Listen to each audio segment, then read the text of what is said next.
I live alone. Quiet neighborhood. No crime, no trouble. That night, at 3:12 a.m., my doorbell rang. Not knocking, not tapping. The doorbell. I sat up, confused, half asleep. At first, I thought maybe it was a package delivery mistake, but Amazon doesn't deliver at 3 in the damn morning. I grabbed my phone and opened the door camera app. No one. The porch was empty. The streetlights were calm. Nothing moved. I checked the history. It said, motion detected at 3:12 a.m. Person detected at 3:12 a.m. No face found. That last part confused me. I went back to bed thinking it was a glitch. I was wrong. At the same time, 3:12 a.m. Ding dong! My eyes shot open. I opened the camera feed again. Empty. But something was different. The timestamp said, person detected, 0003 seconds. Meaning, someone stood there for 3 whole seconds before the camera refreshed. But I never saw anyone. I reported it to the camera company. They told me my device was working perfectly. That word still haunts me. I sat by the window this time, waiting. 3:12 a.m. Ding dong! I ripped open the curtains. My porch was empty. But my phone buzzed. Doorbell history updated. Person detected, 1.6 seconds. No video available. No video? How does a camera detect a person but fail to capture any frame of them? This time, I turned on every light in the house. I even placed a heavy chair against the front door. 3:12 a.m. Ding dong! But this time, something changed. The bell didn't sound normal. It echoed, longer, like it was vibrating inside the walls. When I checked the camera, nothing. Except, in the bottom left corner of the screen for half a second, I saw a shadow, but it wasn't shaped like a person. It was too tall, too thin, and it vanished before I could screenshot it. By now, I knew this wasn't a prank. I called the police. They checked the porch, the yard, the street. They found nothing. But as the officer walked back to his car, I asked, if someone rang my doorbell, wouldn't there be footprints? He shrugged and said, there should be. But there wasn't a single print. Not on the concrete, not on the grass, not on the dirt. It was like whoever was ringing my bell wasn't touching the ground. At 3:12 a.m., the bell rang again. But this time, the sound didn't come from the front door. It came from inside the house. I froze. My doorbell sound is unique, a long two-tone chime. And that's exactly what I heard, coming from my living room. But the doorbell speaker is outside. It cannot play inside. I stood there in the dark, shaking. And while I stood frozen, my phone screen lit up. Someone is at your door. But the camera showed nothing, except for one frame. Exactly one frame, I saw a flash of something white. A hand pressed against the lens. But the hand had too many joints. This night changed everything. 3:12 a.m. The bell rang, but this time my phone didn't show someone is at your door. It showed Leave it open. My Doorbell app had never displayed custom messages.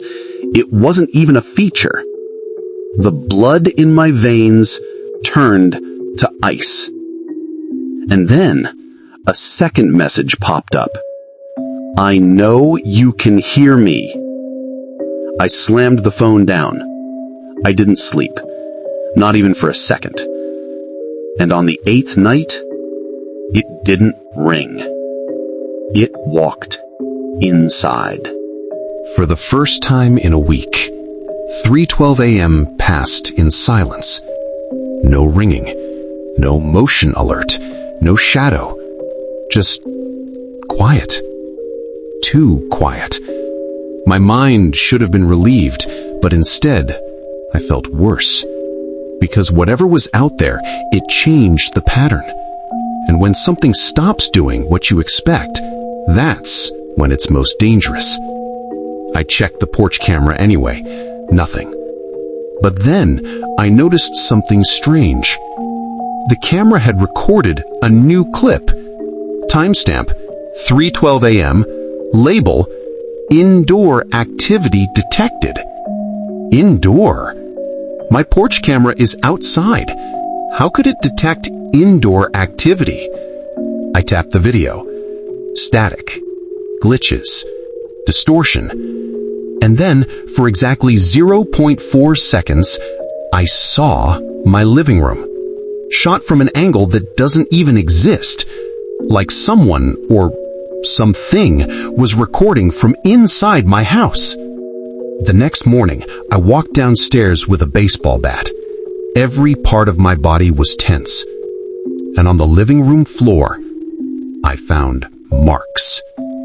Long, thin scratches, dragged across the wood. Not like claws, not like tools, more like something sharp, but soft. Like nails, but too many of them. I measured one. 4 feet long. No human could make that.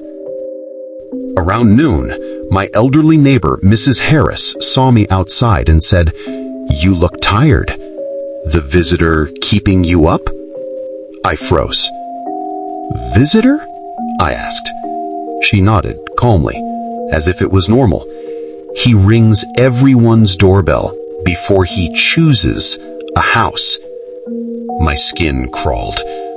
"What do you mean, chooses?" She looked right into my eyes and said, "He only needs permission once." I didn't understand, but I would very soon. I decided to set up 2 extra cameras inside the house, one facing the front door, one in the living room. At 3:12 a.m. exactly, my phone buzzed. Movement detected, living room. My heart dropped. I opened the feed. Static. The camera glitched violently, like something was passing directly in front of it. Then it cleared, just for a moment. And in that split second, I saw the silhouette. Tall, thin, limbs wrong, head tilted unnaturally far to the side. And the worst part? It wasn't standing on the floor. It was hovering about half a foot above it. The screen cut to black. Then a message popped up. Camera disconnected. I hadn't disconnected anything. I didn't sleep. I sat awake with every light on. Around 3:40 a.m., I heard something. Not the doorbell. Not footsteps. A whisper from inside the walls. Faint, but clear enough to make my blood turn cold. It said, "Why did you lock me out?" I stumbled back, heart hammering. The voice sounded like a man, but stretched, twisted, wrong, like someone trying to imitate speech for the first time. Then it whispered again, "Let me in. You already did." The next morning, I reviewed all the footage manually. The living room camera was dead. The front door camera had one clip. 3:12 a.m. Label: door opened. But I never opened it. The playback showed the door closed, then a glitch, then the door slightly ajar, then another glitch, then fully open. No person, no movement, just the door changing positions between corrupted frames, like reality skipped, like the camera couldn't process what was happening. But then I found something terrifying. My smart doorbell stores hidden diagnostic logs.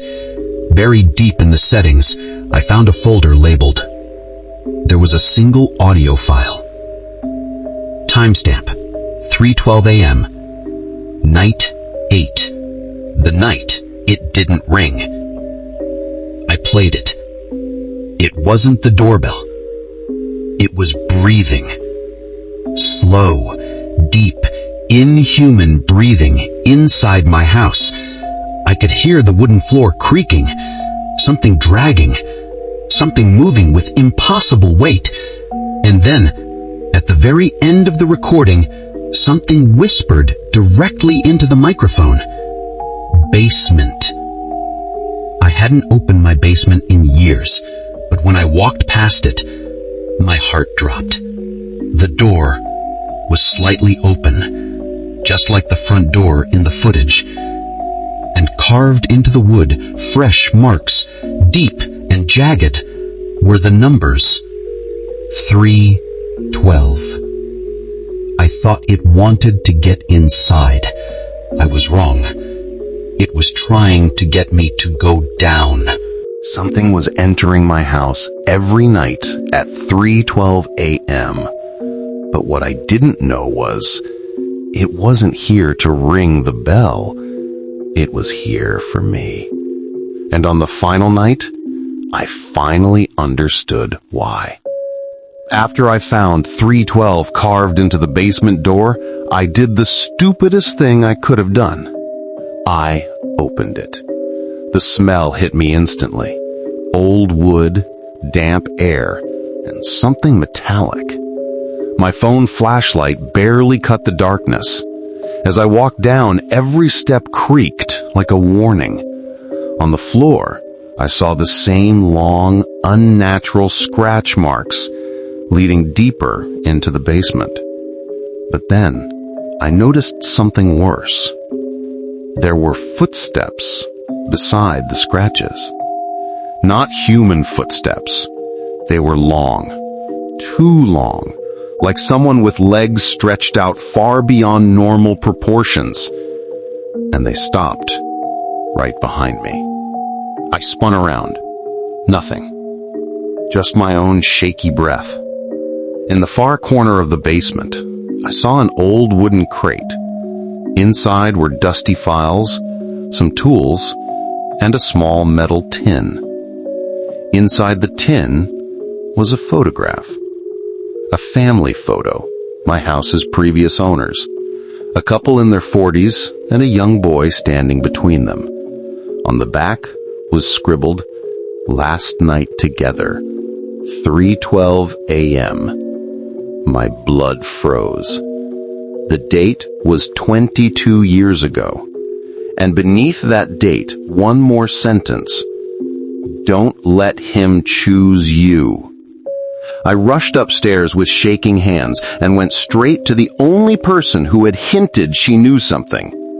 Mrs. Harris. When she opened the door, she didn't look surprised to see me. She simply sighed and said, I hoped he wouldn't choose you. I demanded answers, and she finally gave them.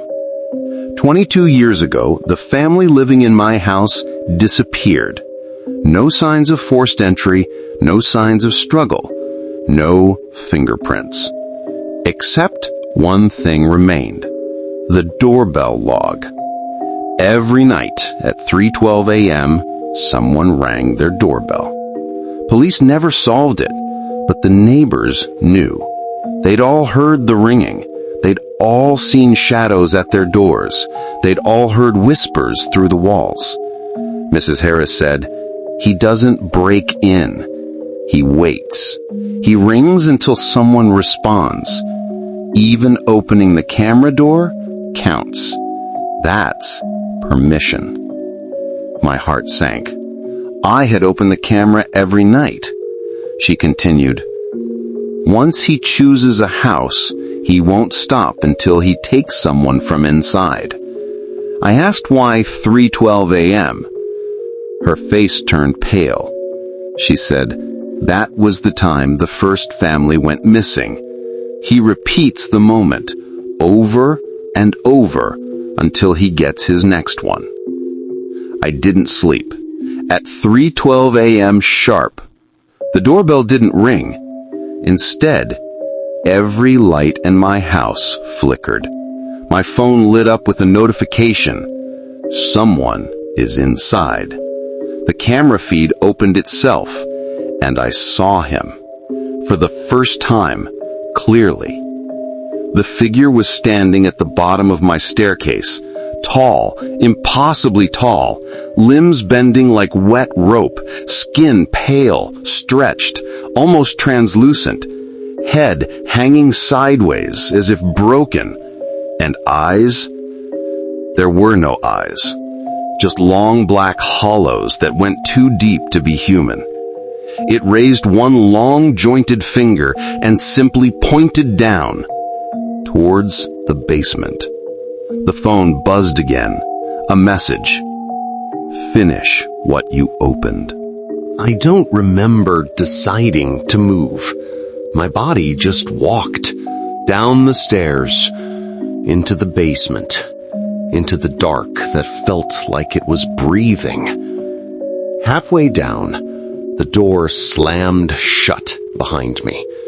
My phone flashlight flickered, then stabilized.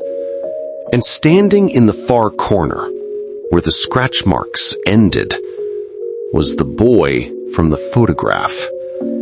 Except he wasn't a boy anymore. His limbs were wrong, his face stretched, his eyes hollow. Not human. Not anymore. He whispered, "He took me first." I stepped back, terrified. The boy pointed at me and said, "Now he takes you." The basement lights exploded. Everything went black. I don't remember anything after that. Police found my phone outside my front door the next morning. It had one last video, recorded automatically by the door camera. Timestamp, 3:12 a.m. The footage shows my front door slowly opening. I walk outside calmly. No struggle. No fear. Just blank. Behind me, in the doorway, for a fraction of a frame, the tall figure stands, its head tilting sideways in curiosity.